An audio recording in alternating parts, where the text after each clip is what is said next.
everyone, this is Nusrat, your physio helping you over your physical ailment. So आज हम बात करेंगे कि फिजियोथेरेपी से पेडियाट्रिक सेटअप में बच्चों के किस तरीके से मदद हो सकती है। सबसे पहला है हमारा नेक कंट्रोल। अगर बच्चा 3 महीने के आसपास का है और अगर उसके बावजूद वो अपना गर्दन नहीं संभाल रहा है, नेक कंट्रोल के लिए हमें कौन कौन सी एक्सरसाइजेज करनी चाहिए ये आज हम सीखेंगे। एक्सरसाइज है कि हम अपने बच्चे को नेक कंट्रोल को फैसिलिटेट करने के लिए सबसे पहले उसको टमी पोजीशन देना चाहते हैं।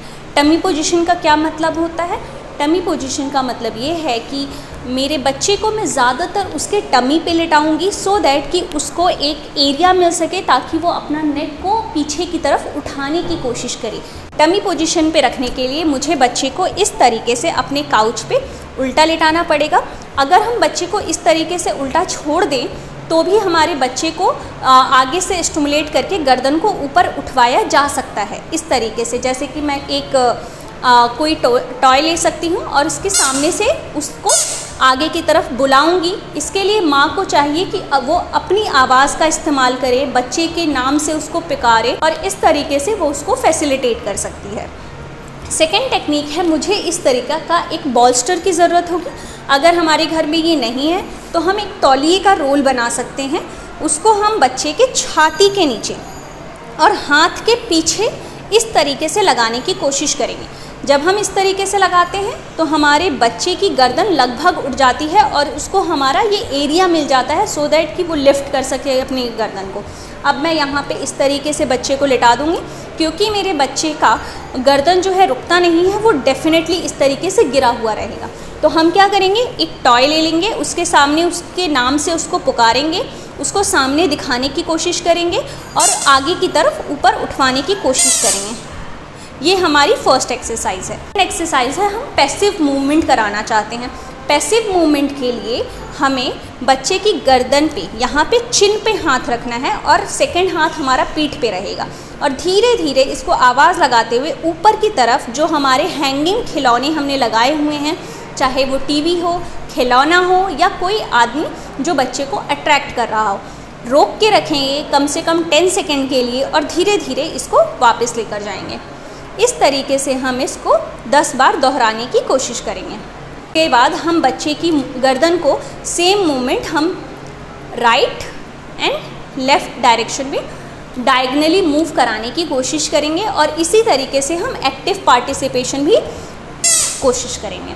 तो ये हमारी फर्स्ट एक्सरसाइज हो गई जिसमें हमने टमी टाइम इनिशिएट किया। सेकंड हमने बॉल्स्टर के साथ एक्टिविटी इनिशिएट की है। एक्सरसाइज है हमारी, हम इसी बॉल्स्टर को इस्तेमाल करते हुए अपने बच्चे को साइड वाइज मतलब कि करवट लेटाने की कोशिश करेंगे। इसके लिए हमारा हाथ आगे की तरफ और हमारा बच्चा इस तरीके से करवट लेटेगा और हम इसके पेल्विस को मतलब कूल्हे को स्टेबलाइज़ करेंगे और हमें दूसरे हाथ से, क्योंकि गर्दन भी नहीं संभलती है, वो इस तरीके से गिरेगी तो उसको स्टेबलाइज़ करने की कोशिश करेंगे और सामने से फिर किसी को कहेंगे कि वो या तो मूवमेंट इनिशिएट करवाए किसी भी फॉर्म में, चाहे वो खिलौने हम हैंगिंग कर सकते हैं या फिर कोई टीवी लगा दें, मोबाइल के फॉर्म में कुछ दिखाने की कोशिश करें।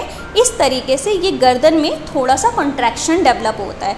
तो हम इस तरीके से आगे की तरफ इनिशिएट कर सकते हैं आवाज़ लगाना, पीछे की तरफ इनिशिएट कर सकते हैं और थोड़ी देर इसको रोक के रख सकते हैं ताकि बच्चा हमेशा अपनी गर्दन ना रुकाए। कैरिंग एक बहुत अहम भूमिका निभाती है किसी भी माइलस्टोन को अचीव करने में। अगर मैं अपने बच्चे को ठीक तरीके से कैरी नहीं कर रही हूँ तो मैं उसके पोस्चर को भी ख़राब कर रही हूँ और उसको गलत मूवमेंट फैसिलिटेट करने में हेल्प कर रही हूँ। तो हमें उसकी गलत मूवमेंट को प्रोहिबिट करना है, रोकना है और सही मूवमेंट को फैसिलिटेट करना है। तो अगर मैं नेक्स्ट एक्सरसाइज है नेक कंट्रोल के लिए, मुझे अपने बच्चे को कंधे पे लेना है तो मैं इस तरीके से यहाँ पे सपोर्ट देते हुए थोड़ा सा गर्दन पे स्ट्रोक करूँगी। स्ट्रोक का मतलब है यहाँ पे आप गुदगुदी कर सकते हैं, थोड़ा सा स्टिमुलेट कर सकते हैं, थोड़ी सी मसाज कर सकते हैं, मूवमेंट्स कर सकते हैं सो दैट कि ये जो पोस्टीरियर मसल्स हैं गर्दन की वो एक्टिवेट होना शुरू हो जाएं। फिर इसके बाद हम यहाँ पे टैप कर सकते हैं, ऊपर देखो, ऊपर देखो, ऊपर देखो, सामने से देखो, देखो देखो देखो। और अगर बच्चा करने में असक्षम है तो मैं उसको यहाँ पे थोड़ा सा हेल्प करूँगी, असिस्ट करूँगी कि सो दैट वो मेरी तरफ रोटेट करने की कोशिश करे।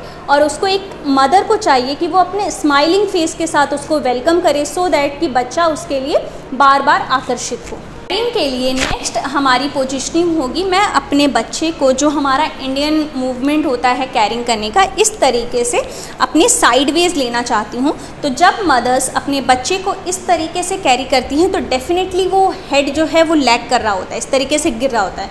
तो आपको क्या करना चाहिए कि आप अपने बच्चे को इस तरीके से गर्दन पे सपोर्ट दें, अपना एक स्माइलिंग फेस दिखाएं और उसको स्टिमुलेट करें, और बीच में फिर वो हाथ हटाएं, फिर पकड़ें, फिर हाथ हटाएं और पकड़ें, और उसको बीच बीच में स्टिमुलेट करते रहें। इस तरीके से बच्चा अपनी गर्दन को रोकने के लिए कॉन्ट्रैक्शन डेवलप करता है धीरे धीरे। अगली एक्सरसाइज है हमारी कैरिंग के लिए। मैं अपने बच्चे को अगर हाथ पे लेना चाहती हूँ तो इस तरीके से, मतलब मेरा जो हाथ है बच्चे को एब्डक्टेड पोजीशन में रखने के लिए, ये पोजीशन जो है बच्चों की जांघों के लिए भी बहुत बेहतर है, क्योंकि काफ़ी सारे बच्चों में स्पास्टिसिटी की वजह से ये जांघें चिपकने लगती हैं। तो मैं अपना हाथ इस तरीके से रखूँगी, बच्चे को अपने टमी के साथ सपोर्ट करूँगी, और क्योंकि उसकी गर्दन यहाँ से गिर रही है तो मैं आवाज़ लगाते हुए, अट्रैक्ट करते हुए, स्टिमुलस देते हुए रोकने की कोशिश करूँगी और अपने हाथ से थोड़ा सा सपोर्ट करने की कोशिश करूँगी।